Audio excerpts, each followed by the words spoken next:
Hello again, everyone. Welcome back to the Gaming News Canada show. As is usually the case, I'm your host, Stephen Callister. Next week, Toronto isn't only saying greetings and salutations to Taylor Swift.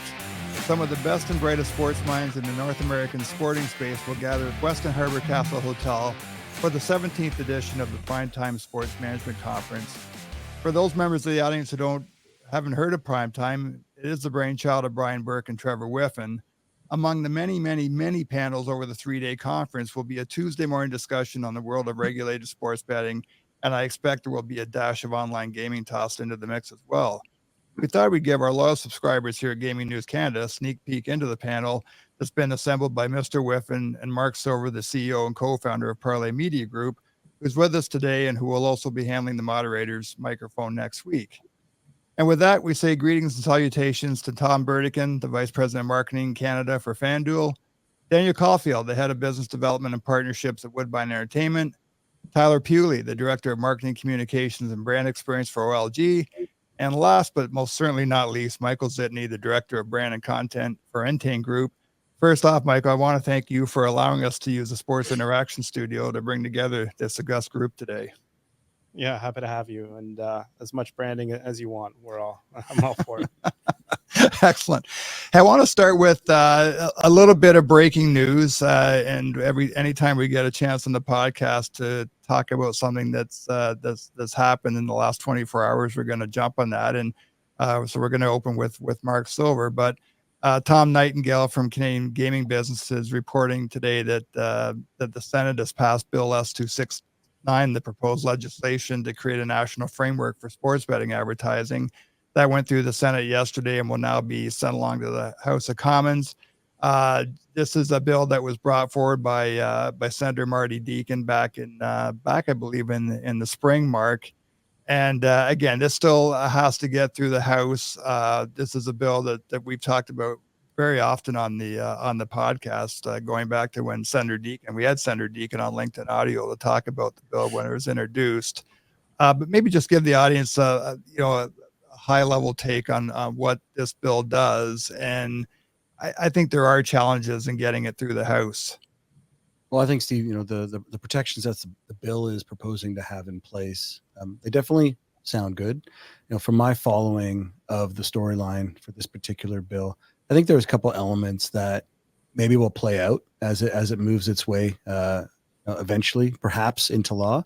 And that really comes back to, what is the harm that is currently being done? What is the data behind that to support making a decision of this nature?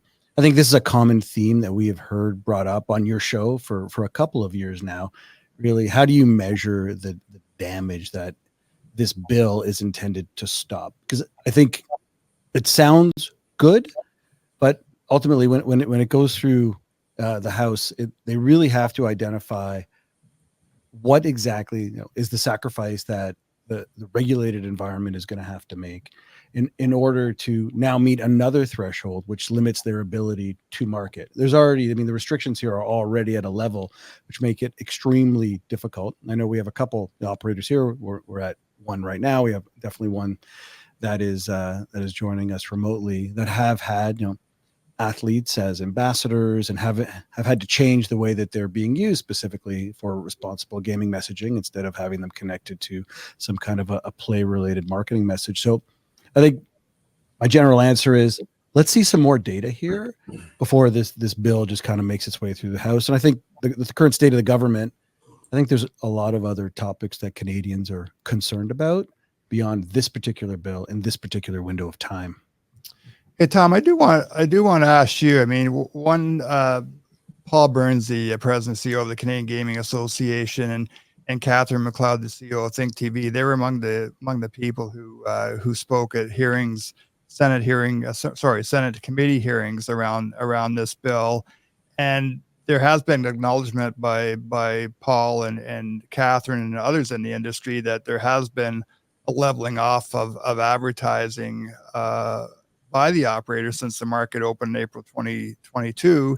And I think there's also been a shift as well from really leaning heavily into the sports betting advertising and into doing a little bit more on the online casino, online gaming side. Does FanDuel have a take on this bill, and how closely have you been following it?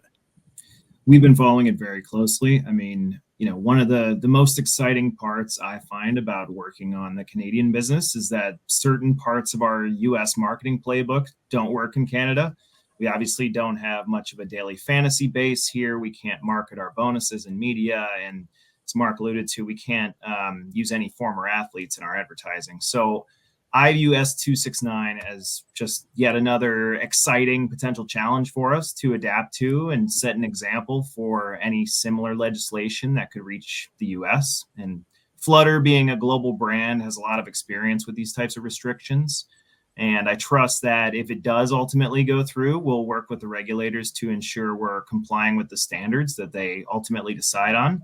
And I'm confident that we'll still be able to acquire users given our best-in-class product and the brand that has proven to increasingly resonate with Canadians.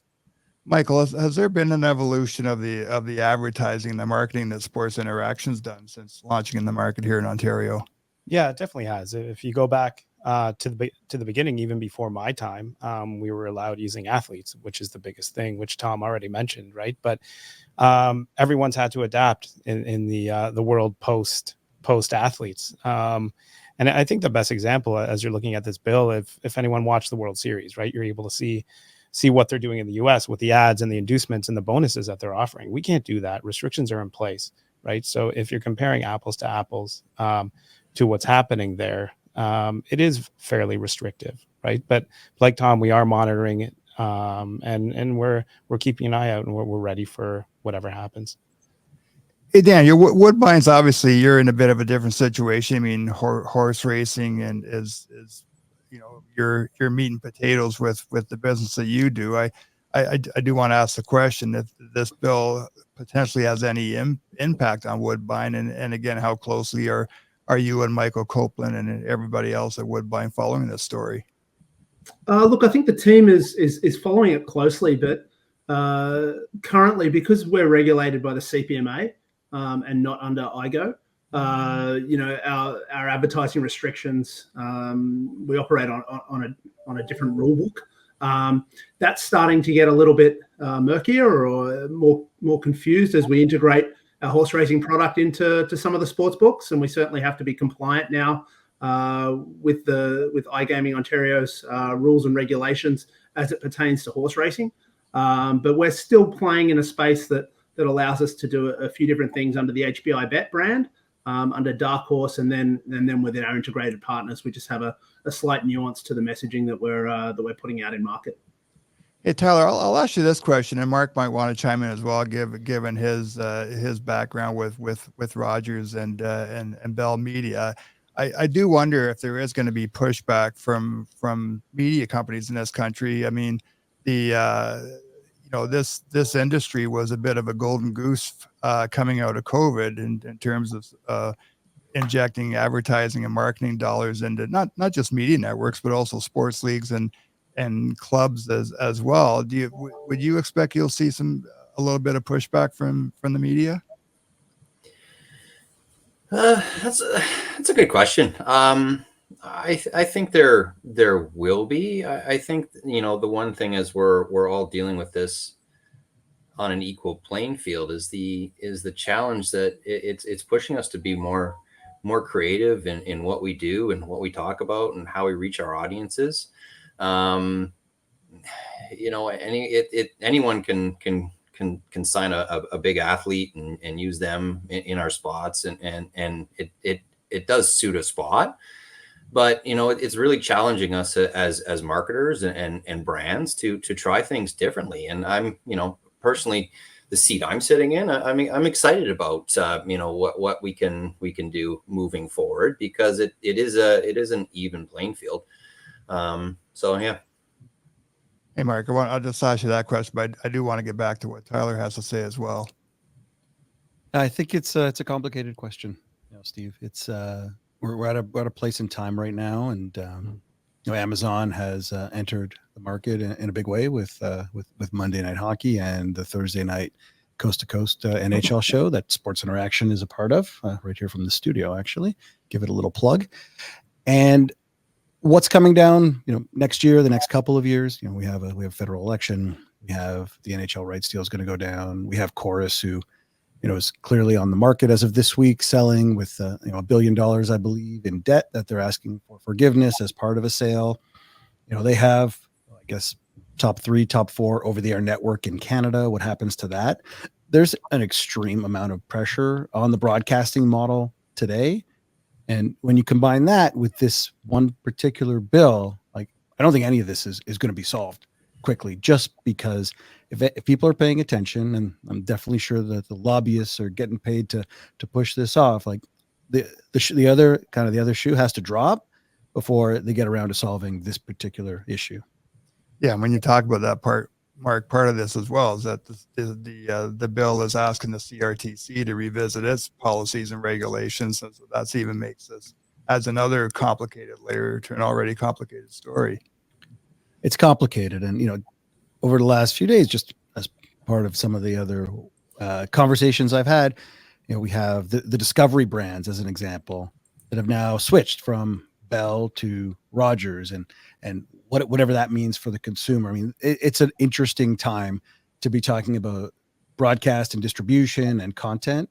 And I mean, honestly, like you got to hand this back to some of these gentlemen who are on the operator side and trying to run a business here and keeping up with all of these factors, which are kind of moving the target for them as they try and deploy their marketing dollars and convert new customers and retain existing ones. Hey, Tyler, I want to go back to what you said, and this, we've got a group today here of operators who have been, I think, quite nimble and innovative and shifting strategy around marketing and advertising and content. So this is a great topic to discuss, and that's just the evolution of the market since April 2022. And I think OLG and just released this annual report, or the Douglas Ford government released it, I guess, 4 or 5 weeks ago. And again, I think a 12% increase year over year in online gaming revenue.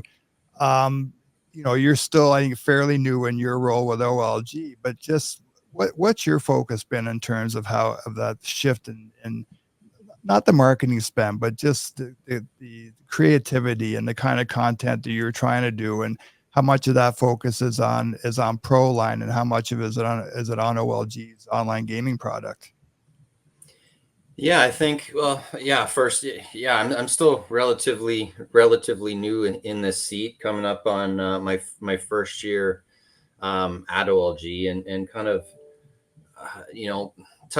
first of all, like touching ProLine and iGaming, that's a portion of what kind of falls under me and my team. It's also the national lottery products, the instants, horse racing, and master brand. So everything kind of falls under my team. So it gives us kind of a unique position to take a look at when we're going through planning, and kind of address on what goes where. I mean, it's the time I've been in this industry and just watched the industry, it's evolved head over heels. The bill that we're talking about now, it's just it's getting, we have to look at things differently and evolve. And I think I mentioned that before. I see that as an opportunity in what we're doing. The sports and the ProLine that we do too. It's even as we look into this, we've just recently come up with a new platform, a new positioning in order to compete with our competitors in a stronger way. We're not getting new customers in this area, so we're all kind of competing together. So I think it's as a collective, we're doing a good job on what we're doing for the industry. Tom, when FanDuel launched in Ontario in April 2022, it kind of came out of the gate with a big bang. Announced the partnership deal with TSN quickly. Announced a partnership with MLSE, and I've been very complimentary, on the podcast, in the newsletter about that partnership with TSN. But can you maybe just talk a bit about the evolution of the marketing strategy at your place? Yeah, absolutely. I mean, what you alluded to earlier, Steve, about the shift in marketing dollars more and more toward casino, we're recognizing that as well, and it's becoming increasingly challenging to compete in that market. And we're thinking about ways that we can kind of expand on what we're doing with TSN to look at some other channels that might help us reach a casino base. But I think the TSN partnership was a learning experience, right? Flutters had Sky Bet, Fox Bet. There's a lot of these businesses that have tried combining content and betting, and some of them work and some of them haven't. But I think what we found is making that authentic, organic broadcast integration where the storylines really fit together, and having our odds makers work really closely with TSN production is kind of the secret sauce that has kept that partnership very, very strong. And for you, Michael, I think I'm a big fan of what you've done on the advertising side. The commercials last year during the NHL season with Chris Pronger, Leon Draisaitl, and Mitch Marner were a lot of fun to watch, making fun of American hockey fans. Those commercials were great. And I think Sportsnet, Hockey Night in Canada really struggled that first year of the regulated marketplace with, as Tom alluded to, integrating that content with the broadcast. And it feels to me like Sports Interaction's taken a different approach last season and then again this year on finding your place there. Yeah, exactly. And we want to become part of the narrative of the show rather than forcing betting amongst viewers, right? And then we kind of saw that when things opened up in Ontario. We weren't the partner the first year with Hockey Night in Canada, but I was actually on the other side at that point, and there was a ton of feedback as to you're forcing betting on us. It's nonstop, right? So kind of coming over here and having that opportunity to build what we have with Hockey Night and become part of the hockey conversation, right? We're not talking to hardcore bettors. We're talking to potential bettors or bettors that understand more the betting vernacular. But we're very much a casual conversation on Saturday nights. It's part of it. We do have our Bet of the Night weekly, which focuses on a different parlay or whatever you have it.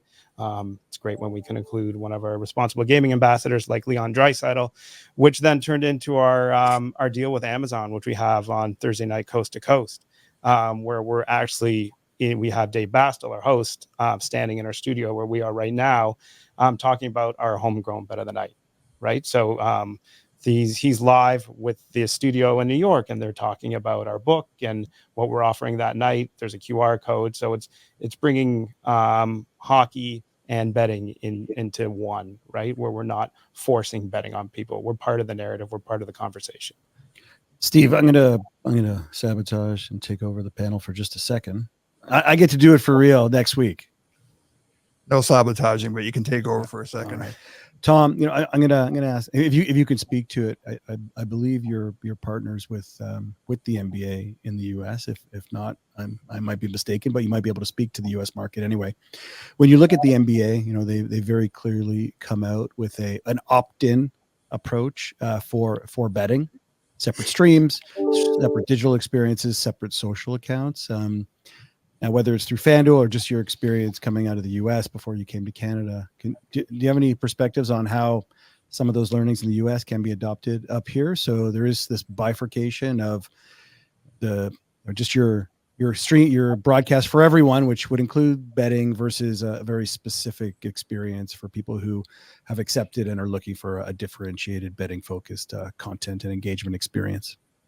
Yeah, I think the NBA has really been on the cutting edge of this stuff. Obviously, a few years ago, Adam Silver had, his famous letter where he kind of said, we need to regulate sports betting. It's happening everywhere. But I don't think he ever envisioned getting in the way of the viewer experience who's not necessarily into betting.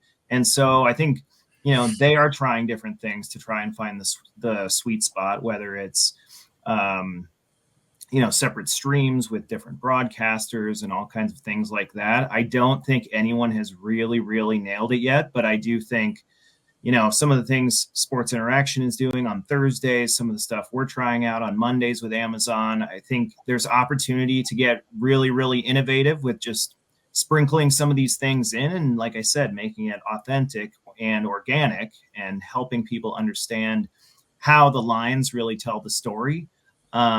But in terms of the opportunities to sort of bifurcate the betting audience from the non-betting audience, I think we still have a really long way to go. And that's probably why S269 has gone as far as it has. We still need to figure that out. Hey, Daniel, I really want to get you in on this topic because, I think for people who don't follow horse racing closely, Woodbine, you've been in the broadcasting game for a long, long time, and doing content is something that you've done and have done quite well for a long period of time. I'm just curious, as now with your HBI Bet product, how you've worked your online gaming product into those broadcasts and into the other forms of content that you're doing at Woodbine.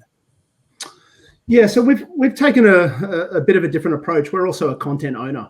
So as you said, we're producing 125 live days of racing a year at Woodbine, 230 live days of racing at Mohawk. So our broadcast signal goes to I think 38, 39 countries around the world, and 3/4 of the money that's actually wagered on our product is actually from overseas.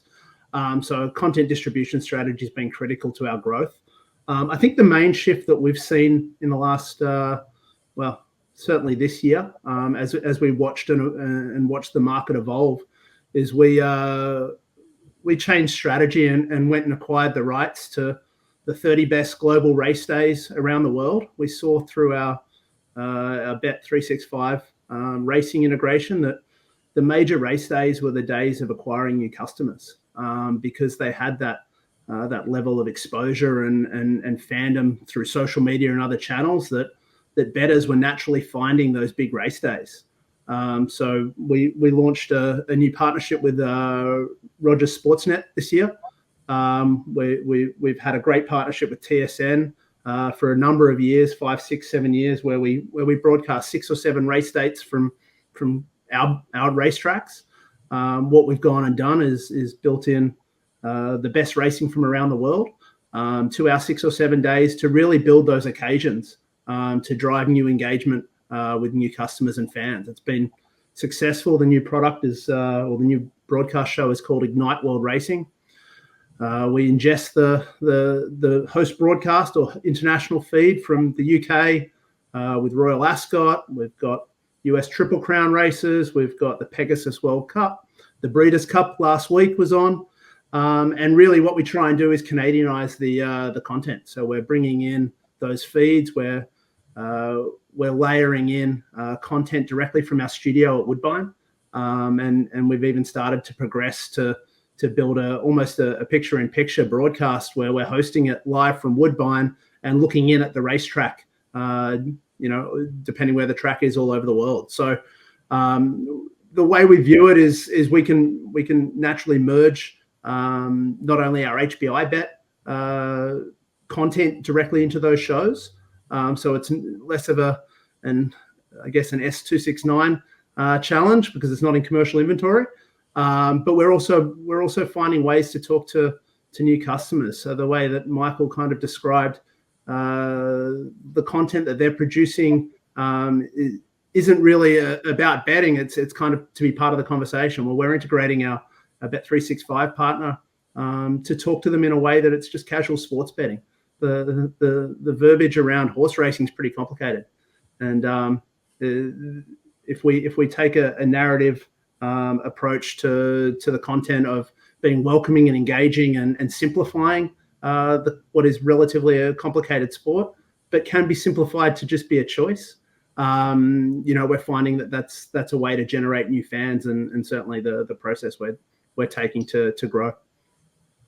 Excuse me, Michael and Tom, this next question is for you both. And I'm going to get Mark in here as well. And that's just on the evolution of the relationship between Rogers or any of other your media partners and Sports Interaction, because I think there there was a feeling out process, and I remember writing not only the newsletter but writing for the Toronto Star 3 years ago, and Sportsnet trying to navigate and figure out how they were going to go through this new world of regulated betting and integrating into sports media content. And Michael, again, you're in a unique position where you've worn a Rogers hat, you wear a Sports Interaction hat now.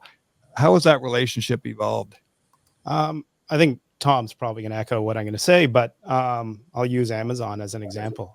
Being a new partner, they kind of came to us. We did the deal, but then they put it on us saying, what do you want this to look like? Right. So it wasn't, here's where your logo is going to appear. Here's how you're going to look during commercials. You get 6 spots and that's about it. It was, no, give us your wish list, how we're going to work together. I think I gave them a list of 12 and they said yes to 11 of them. And it continues to evolve week after week, right? If we see something we don't like, it's not working well, they're completely receptive to new ideas and how we're going to make it better. Obviously, they see the future of where the NHL is going to land. We do as well. So they want to make it work, as do we. Tom? Yeah, I think the world of streaming opens up a lot of doors. And like Michael said, I don't want to just echo what he just went through, but I think Amazon is really interested in leaning into this. But at the same time, TSN has really stepped up its game over the past couple of years in thinking about creative ideas and who from the talent roster best fits into which spot. And I think, you probably noticed it in the broadcast, how much it's changed over time, because now, similarly, they're coming to us with a lot of ideas because they know their audience better than we do, and they know how to reach the sport fan in Canada. And I think just the mutual trust has grown between the two of us. And I think that has really elevated our integrations greatly. Mark, I want to get your perspective on that, but also like Parleh Media Group, the companies work with about, I think, 8 or 9 operators now, including, I think, It's like 12 actually. 12, all including the people on this podcast today. And I just, so the first question to what Michael, Tom talked about, what you've seen in that relationship between the networks and operators, and then also just the shift or the changes that you've seen in working with these clients over 3 years now, I guess, or 2+ years. I think the biggest change that I've seen, and there's different kind of story arcs to this. So Tom, but before you arrived, Parleh was working extensively with FanDuel. I don't blame you for us no longer working with you anyway. But when you had Sanchez and Wilson as in kind of an NIL relationship, so in the broadcast, and then you can use them on their own platforms, and we could produce them, and you can use them on your platforms as well. There was a little more flexibility in terms of what you wanted to do on your kind of owned and operated social media sites, and I think when that changed, then all of a sudden the need for some of this like scraping out a broadcast and repurposing or creating that athlete content, it really impacted us, because we were doing a lot of production work on the backs of your broadcast deal. As things have changed, and because we were doing work with Bet99, and they had, whether it was GSP or Matthew Barnaby, we were doing the same sort of content with them, but they didn't have a TSN deal the way that you did. So we were producing that on their own, on our own, with them, and we were putting it on their YouTube channel, on their social media accounts. So depending on the brand's distribution strategy and where they could put that content, that has really impacted Parleh. Because TSN, everyone sees the great relationship that FanDuel has with them, but when you look at Sportsnet, for example, I mean, we've seen talent that maybe they're on, the Fan 590, maybe they're in broadcast, and they're connected to one brand, and then that same talent, and we're not talking about athletes anymore, we're just talking about broadcasters, journalists, that same talent can be connected to another brand, on their own dime, in their own time. And so when you're an operator, and Michael and Parleh have had this chat many times, when you're an operator, you would like to have, I mean, I'm going to call it exclusivity, but you want to have a personality that's solely focused on your brand. And when some of these media personalities who are now, obviously not athletes, so you can use them as ambassadors or in your content, these media personalities have done a good job of monetizing themselves, but it's really up to the operators to say, wait a second, I don't want so-and-so who would confuse my customers or my audience base because they're not sure who they're representing on any given day. And if, I don't know, Michael, if you have anything to chime in on there, or Tyler, just from your opinion in our time. Tyler and I actually worked together at TSN for many years before we moved off into various endeavors. Yeah, I mean, just to add to what you said, because we're that's the area we're in right now, and kind of looking to come up with social content to tell a story, to be relevant and entertain. Our customer base on our ProLine brands. We went through that exact same challenge of who do we. We can't, how do we carve out exclusivity to the best we can for the faces that we're going to have to support our campaigns while they're in market. We were able to launch the season with Parleh's help and for some social content. We're looking to kind of extend that, attached to key tentpole events throughout the season. For us, Super Bowl, I know it's going to be big for everyone, but that's a big one, which we're really looking to get our teeth into and extend that content, that entertainment content, and build equity over time. Yeah, I mean, there's another piece to this, and we're not going to completely go on this tangent, but so when a brand has the budget and the dollars to spend on actors and making commercials, that's fantastic. They have the budget to do that. When they want to make brand content that goes on their own distribution, to use paid actors is a very difficult strategy in a market where you're very margin focused. And so I can speak on behalf of Parleh and how we've supported our clients to date, which is we have gone out, and we've been doing this for almost 4 years now. Gone out, found fresh faces, new talent, given them at first a platform on our own brands, but then as our business has evolved, it's become a platform on other people's brands, and whether that's on FanDuel or ProLine, OLG, or Sports Interaction, and several others that we've worked with, holding on to that talent is very difficult. We have a situation where we have phenomenal talent who was working with us for several years, and she got an unbelievable opportunity to move to Spain and cover football for an English language broadcaster, and there's nothing we can do to stop her. She was a superstar, and no one in Canada picked up on that, but someone overseas did. And so we're playing in a very small pond from the talent pool perspective. And so I think it's a challenge for all the operators who are obviously so closely connected to sports to be able to find people who, can't just read a script and can't just, look nice in a commercial, but actually can live a sports lifestyle, can speak in a betting vernacular that actually makes them authentic and credible. So that's just the reality of our time. I think you see, for those of us who have been watching like the Monday night Amazon broadcast of the NHL, like you see some fresh faces that are there, some tried and true, some others who have kind of bounced around. But I can't imagine how incredibly hard it was for Amazon to staff that talent pool.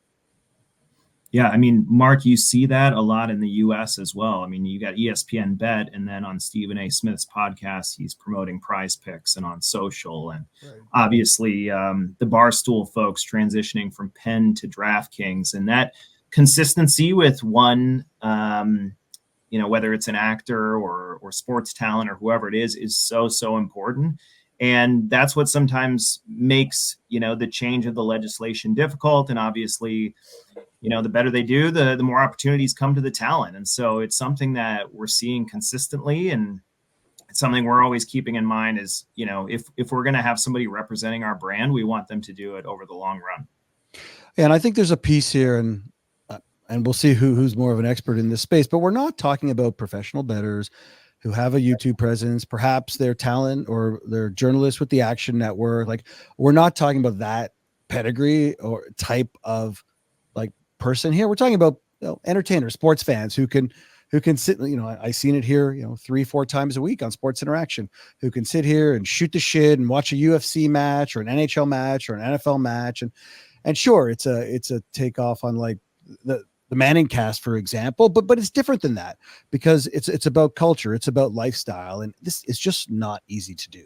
Well, I think it doesn't just stem from Barstool kind of being the gold standard. No, they're definitely not the gold standard. They're not the gold. I wouldn't say gold standard, but I mean, they've set the standard for even their own employees, right? Their employees become their content creators, right? They've become stars in their own sense.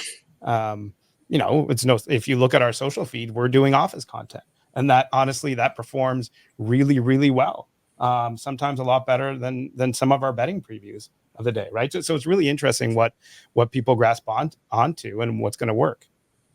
Hey, I want to quickly go. You know, the Alcohol and Gaming Commission in Ontario put a ban in place against athletes appearing on commercials. Was that 2023 now or 2024? I mean, this business flying by so quickly. Last year in February, right, Michael? Yeah. That's like this year. Exactly. Which is, I think because we were talking about it for a year before it actually the policy was put in effect. But I just want to go quickly around the table. But Daniel, I want to start with you on this because I wanted to ask. I mean, has Woodbine ever used one of your jockeys, either in the thoroughbred side or on the standardbred side, to do any kind of commercials, whether it's pitching HPI bet or responsible gambling content? Is that something where you do use some of your bigger names, whether it's jockeys or trainers, to help with that messaging? It's an interesting one. We partnered with many people to create lots of different content, and central to that, there's a documentary series that OLG have produced this year. I think the second season of Unfiltered. That really does highlight all the stories of the racetrack. So the horses, the jockeys, the grooms, the drivers on the standardbred side, and then the trainers and the owners. So we do utilize them a lot in content. What we haven't done is utilize them directly in wagering commercial ventures. So it would be pretty rare for you to see it would be non-existent to see a jockey directly tied to an HBI bet commercial. Or to the wagering process. We try and separate church and state in that regard so that the integrity of the sport remains.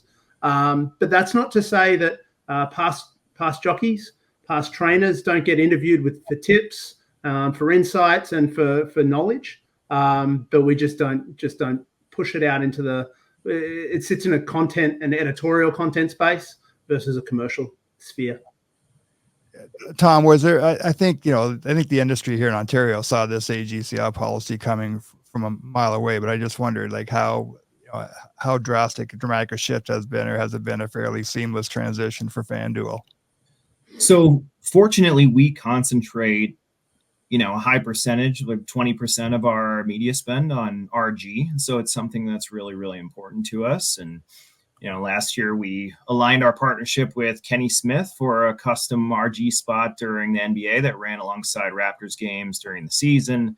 We've leveraged our media value bank with MLSE to amplify RG spots in arenas. I mean, I think there's enough to play with to where we can still leverage our talent, but in a way that obviously is compliant with the regulations. But naturally, it is a big shift. I mean, everybody saw, Gronk missing a couple field goals 2 years in a row. And so, like I said, we just have to be a little bit more creative. But I find that really exciting. And I think, like I said, with RG being such a heavy focus of what we do, there's more than enough opportunities to get our talent involved. Yeah. Michael? Yeah, again, I'm echoing Tom and a lot of agreement of what he's saying, but obviously it was a major shift for us. We had bigger deals with Chris Pronger, Mitch Marner before. We've continued our Mitch Marner deal with Responsible Gaming. We brought on, Leon Draisaitl, obviously with things, regulations going to be opening up in Alberta over the next year. But Responsible Gaming has always been very important to us. We still place a lot of emphasis on that. We came out recently with a new campaign using both of them, but it's just doing it smart, and we want to be to bring up the word responsible, right? And it isn't, like I said, it's crucial in our advertising. And I guess, Tyler, I give the last word on this topic to you. And again, before I think you arrived at OLG, John Tavares was on board as a brand ambassador, I guess. But have just given your conversation with Dave Pridmore and others at OLG, was there much of a shift with your focus around marketing, advertising, not being able to use athletes any longer in promotion? Yeah, I think it was a shift, but it was a hurdle that we could look past. It the Tavares deal, I think, ended right before that came in. We had when I first started here, we had a full Super Bowl contest campaign done, ready and banked with some NFL alumni. But due to who we are, being a crown corporation, report into ministry, we made that decision to not even run that, even though it was before the deadline. So our stance is pretty solid on this, and we pivoted pretty quickly to take different avenues. We just recently launched a new RG campaign. We're not dabbling in athletes there either. This one's we took an animated approach, but I think we're looking to we had to jump on it quickly, and we have some strategies in place to continue moving. Yeah, and if you look across the board, there's only one book that's really continued with the celebrities and athletes. Outside of that, everyone's had to adapt, and they have adapted. We went the route of an improv actor, right? And we tested him. People like him, and that's kind of the sandbox we want to play in, right? He's relatable. He's Canadian, kind of speaks to who we are as a brand. We're running short on time, but I do want to get everybody's thoughts. I mean, we're about 2.5 years, 2 years and 7 months into regulated gambling in Ontario now, and iGaming Ontario released its latest market performance report, I think 3 weeks ago, just as I was getting on a plane to go to Europe for a couple of weeks of R&R. OLG released its annual report, I think last week, Tyler, and Dave Briggs did a bit of a breakdown on his Canadian content newsletter that the province, there's been a combined total online gaming revenue of $3.74 billion since April 2022. That's the revenue that OLG has seen from online gaming, and along with the 50-ish operators in the market. Tyler, I'll give the first word to you on this, because we see what's going on right now in other provinces. There is a coalition of provincial lottery and gaming corporations who are in a bit of a dogfight with operators who want to come to their provinces. As Michael just mentioned, we know that regulated gambling is coming into Alberta at some point. And I think, having talked to Dave Pridmore and Duncan Hannay and others at OLG since this market opened, they point to the fact that the opening of the regulated marketplace kind of forced OLG to, for lack of a better term, kind of pull their heads out of their rear ends and get improve their product and improve their strategy, deliver a better experience for their customers. Now that annual report's out, like how does OLG feel where it's at today and where it's going? I think as we look ahead, we're excited about what's coming in the future. We've been spending a lot of time on defining what that player of the future is going to be for OLG. We know our current customer. Our current core customer right now is aging, right? It's so we have to take a strong look at that and identify who the player of the future is going to be, and then adapt to that and innovate and bring new products and new experiences. And we have we're setting the groundwork and have a pretty solid plan in place for the next 5 years to do that. We also have the strong, mandate that, we're nonprofit. So we're, 100% of profits go back to Ontario.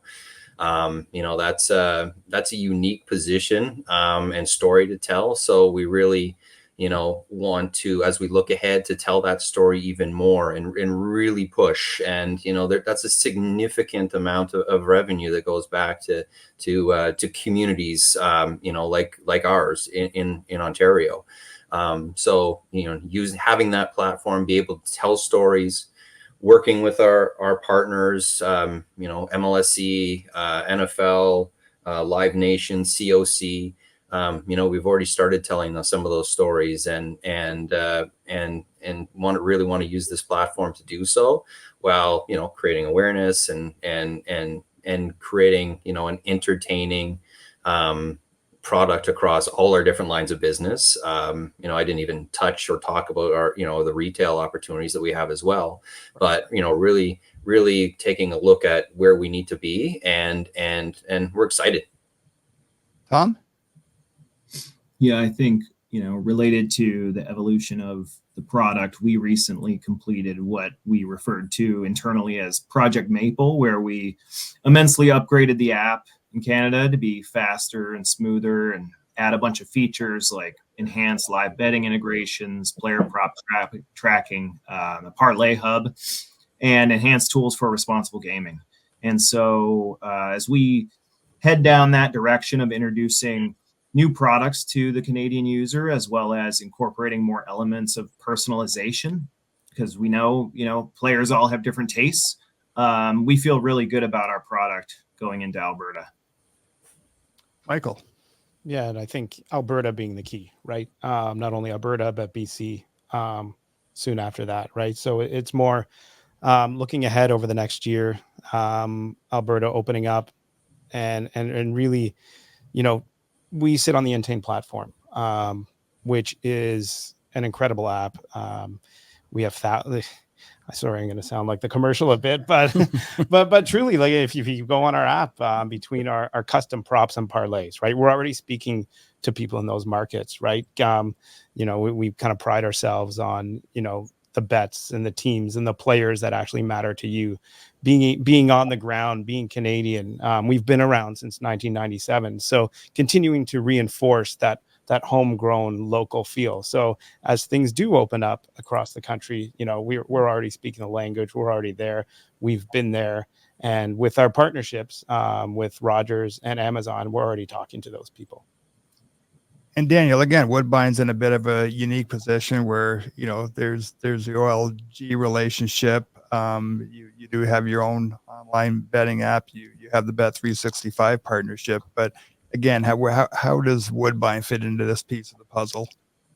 Yeah, look, we see this as a really exciting time, not only from a expansion across the provinces. HBI Bet currently operates across all provinces in Canada, but we're in the process of building out new product integration for a couple of partners that are potentially on this call, and a new user interface for horse racing to integrate into the sports books. And we see that as in Ontario, we're probably, I think the latest report had about 1.4 to 1.6 million accounts. We see that as a net new audience for horse racing. The product is really an amazing product for the sports books to have. A horse race jumps every 2 minutes. So from a content perspective, it represents a really good opportunity for us to capture a betting audience that is intrinsic to the type of product that we have, but B, one that may be more casual and certainly leads as a growth opportunity to fill the funnel for real horse racing fandom over the next 10, 15 years. Because Parleh Media Group is the owner of Gaming News Canada, and because Mark Silver is the executive producer of this podcast, we're going to give him the last word. Well, listen, Steve, thanks for giving this crew, be that Daniel, Tyler, Michael, and Tom, an opportunity to have your forum, the Gaming News Canada show, to talk in a way that we're probably not going to be able to talk this open and fluid at PrimeTime Sports next week. I'm sure it's going to be a phenomenal conversation, but it will be a little more structured because we're speaking to a very educated audience in the sports betting landscape. At that conference, we're speaking to a myriad of sports professionals and many students, as Tom and Daniel and Michael and Tyler. If you haven't been to PrimeTime Sports before, you will get a few resumes. So be prepared for that. But thinking about Parleh Media Group just for a second, we are excited for the Alberta eventually to open.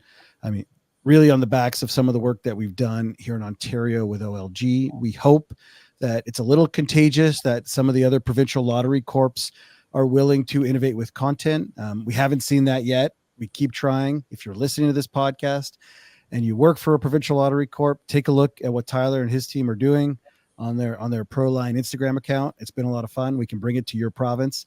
And as it relates to the market in general, the private market, the expansion of the regulated market here in Ontario, there are new entrants who continue to come. There are smaller players who are here and haven't invested.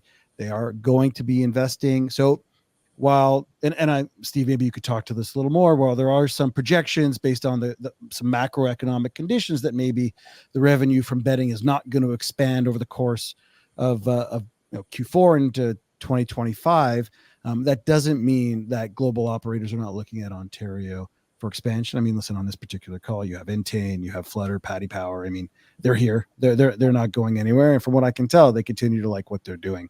So looking forward to next week. Steve, thanks for this again. I'll throw it back to you. Yeah, listen, I've been battling jet lag this week, but it helps. We've had two great podcasts. If you haven't had a chance to listen yet, Steve Ruddick we had on yesterday. The podcast actually went out this morning talking about the shakeup in the affiliates business right now, and just the opportunity this afternoon to have a chance to talk with this group before they head off to the PrimeTime conference this week. This was great stuff.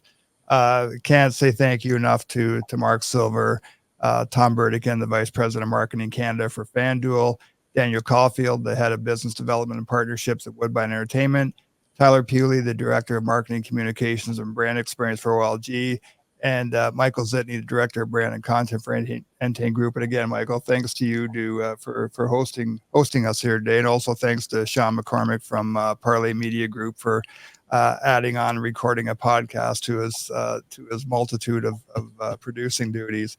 That's going to be it for this episode. As always, you can find the Gaming News Canada show at gamingnewscanada.ca and also on the various podcast platforms. Again, really grateful to our guests. We wish them well at the PrimeTime conference next week, and we look forward to seeing everybody again very soon. Thank you for listening to the Gaming News Canada show.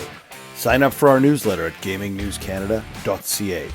Follow Steve McAllister on LinkedIn. Message Steve if you're interested in being a sponsor or featured guest.